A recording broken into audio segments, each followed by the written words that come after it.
Sobering study of the signed treaties and charters between Britain and the United States exposes a shocking truth.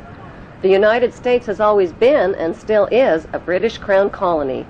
King James I was famous not for just changing the Bible into the King James Version, but for signing the first Charter of Virginia in 1606. That charter granted America's British forefathers a license to settle and colonize America. The charter also guaranteed that future kings and queens of England would have sovereign authority over all the citizens and colonized land in America stolen from the Indians. After America declared its independence from Great Britain, the Treaty of 1783 was signed. That treaty specifically identifies the King of England as the Prince of the United States and contradicts the belief that America won the War of Independence. Although King George III of England gave up most of his claims over his American colonies, he kept his right to continue receiving payment for his business venture of colonizing America. If America had really won the War of Independence, they would never have agreed to pay debts and reparations to the King of England. When Congress passed the 13th Amendment to the Constitution, the U.S. President was made subservient to the King of England.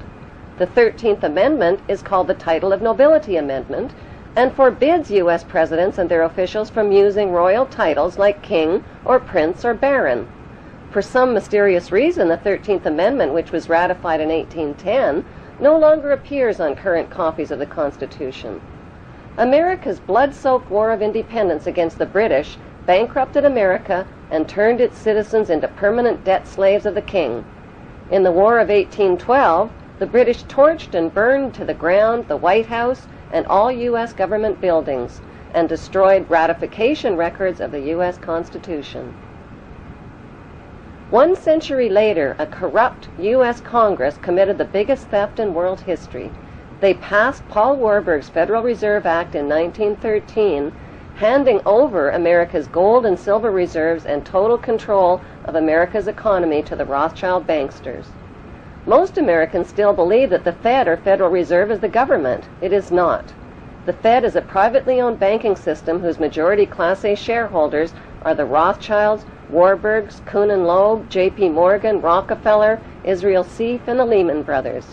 This private banking cartel is the Fed and is never audited and never pays taxes. They print and design America's money, which displays their symbols of an Egyptian pyramid, a Masonic all-seeing eye, and the words "In God We Trust." Who exactly is the God they trust? They also collect American taxpayers' money through the IRS. Then they loan it back again with interest to pay for roads, bridges, and other public works.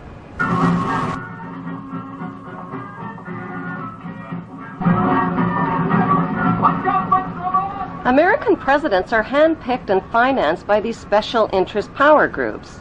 Like George W. Bush, John Forbes Kerry, whose initials are JFK, is a member of Yale University's Skull and Bones Brotherhood.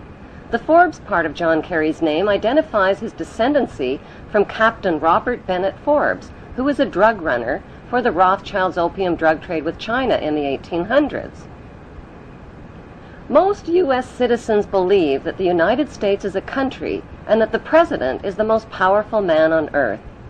The United States is not a country. It is a corporation, and the President is President of the Corporation of the United States. He and his elected officials work for the corporation, not for the American people. Since the United States is a corporation, who owns the corporation of the United States? Like Canada and Australia, whose leaders are prime ministers of the Queen, and whose land is called Crown Land, the United States is just another Crown colony.